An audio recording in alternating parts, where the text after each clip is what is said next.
Apabila mengalami pergeseran yang akan merobek cross seatum ligamen, ini menyebabkan lutut mengalami kelemahan, ya, sendi lutut mengalami kelemahan. Jadi kita cek dengan teknik drawer untuk mengetahui kekuatan ligamen. Nah, ini ligamen sudah kendor, ya, seperti ini.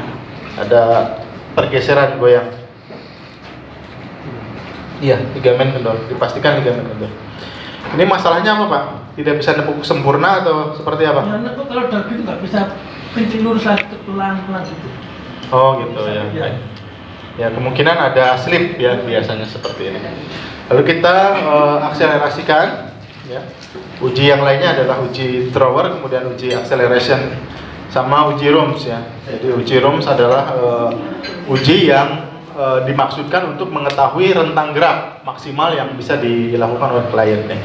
Ternyata rentang geraknya maksimal, namun fleksinya maksimal, namun abduksinya harus perlahan, ya Pak ya. Ya, kemungkinan ini slip ditandai dengan pergeseran tadi. Ini kita akan coba reposisi ya, dengan mengembalikan posisi sendi yang mengalami slip ini. Tetapi kalau ligamen masih lemah, tentu ini akan tetap lemah ya sebenarnya. Hanya saja kita bisa lakukan tindakan perbaikan pada sendi lutut ini. Oke. Tekniknya gunakan kita teknik tibial traction ya, atau penarikan tulang tibia. Kemudian ada tibial injection, nanti dikondisikan apabila tibial traction tidak berhasil. Kita lihat, mudah-mudahan berhasil. Hirup nafas. Nah, sip. Ya. Lagi. Ya, sekali. Oke, sekarang tes. Ya, dorong. Nah, tes, dorong. Selesai permasalahan? Dorongannya ada tenaga tadi? Ya, nggak lemah lagi, nggak lemah lagi. Ini kalau lama-lama gini kembalinya seperti tertarik. Enggak, sekarang dorongannya yang tadi Bapak keluhkan kan dorongannya susah. Nah, ini dorongannya udah bisa belum? Nah, sudah selesai berarti. Nah, cuman nanti ligamennya yang perlu diperbaiki itu bagiannya pijat urut nanti. Kalau sendinya sudah benar. Karena tadi kan baliknya susah. Sekarang baliknya gampang. Itu artinya sendinya sudah kembali, Pak. Itu. Jadi hanya beberapa detik penanganannya. Ya. Kemudian ini pinggang.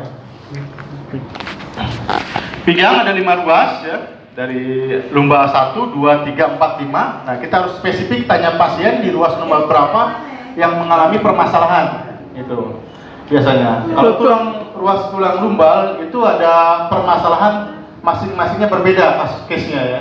Jadi kita harus spesifik mana yang mau direposisi. Lumba 1, lumba 2, lumba 3, lumba 4, lumba 5 secara identik ya, spesifik ngambil ruas yang diperlukan untuk direposisi gitu. Jadi kita nggak semua diambil, tapi satu ruas yang mengalami permasalahan ya, terkait kompresi, slip atau rotasi secara spesifik kita ambil pada ruas tersebut ya. Nanti ada tanda-tandanya ya ketika kita uji. Nah, untuk uji lumbal kita uji hamstring muscle ya. Naikin, kita uji dulu.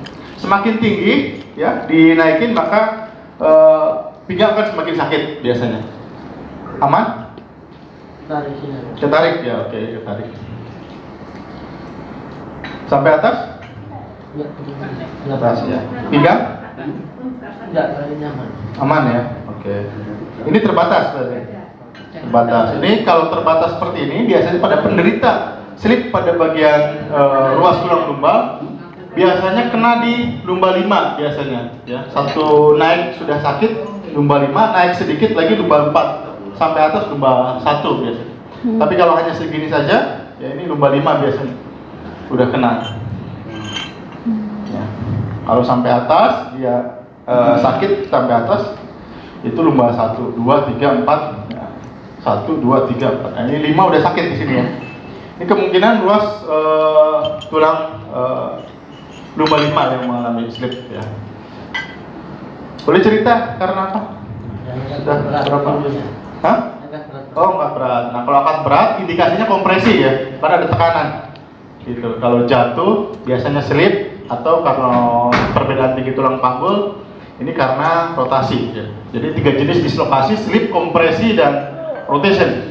Itu kita harus mengerti jenisnya. Jadi kita setelah mengerti jenisnya kita akan tahu penanganannya. Gitu. Jadi kita dipelajari dulu yang namanya permasalahannya apa ya, kompresi atau slip atau rotation. Gitu. Maka penanganannya pun akan efektif ya, efisien. Gitu. Kalau angkat berat jenisnya kompresi beda. Jadi kita nggak akan lakukan rotasi, nggak akan lakukan injeksi ya, lakukannya traksi tekniknya. Kalau dia slip, kompresi dilawan dengan satu teknik reposisi namanya traction. Ya, traction. Jadi traction menarik ya. Pada posisi terlentang, bagaimana caranya akan kita tarik lumba satu secara spesifik ya. Jadi kita butuhnya ruas satu ruas ya. Di ruas nomor 5 saja, tidak nomor 2, tidak nomor 3, tapi ruas nomor 5 saja yang akan kita traksi gitu. Karena masalahnya di ruas nomor 5 biasanya, karena hasil dari uji hamstring test ya. Ini sakit sudah pasti 5 biasanya. Oke?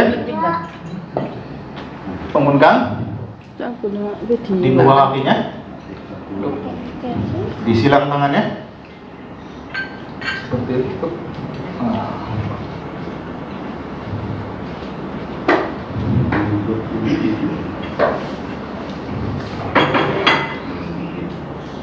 Iya, lumba 5 ya, lumba 5, lumba 4 gitu.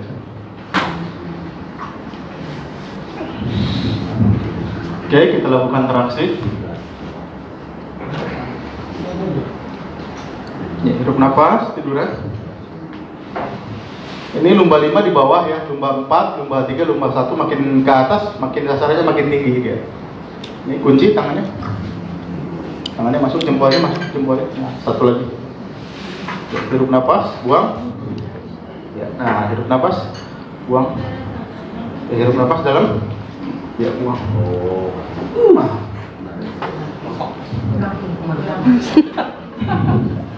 Dibetulkan, sudah ya, ditraksi. Sudah ditraksi, biarkan beberapa saat. Nah, kaki yang tadinya sakit nanti ya, sampai atas sudah nggak sakit lagi. Jadi lumba 5 udah terkoreksi. Sakit lagi tadi? Ya. Enggak ya, alhamdulillah ya. Cukup. Penanganan kurang dari 1 menit ya. Untuk koreksi lumba. Demikian pengenalan dari teknik reposisi tulang dan sendi Indonesia. Dari Rahman, kalau yang ingin berminat pelatihan nanti tanya Bu Nur Hasanah ya. Karena sekarang ada di Malang minggu depan.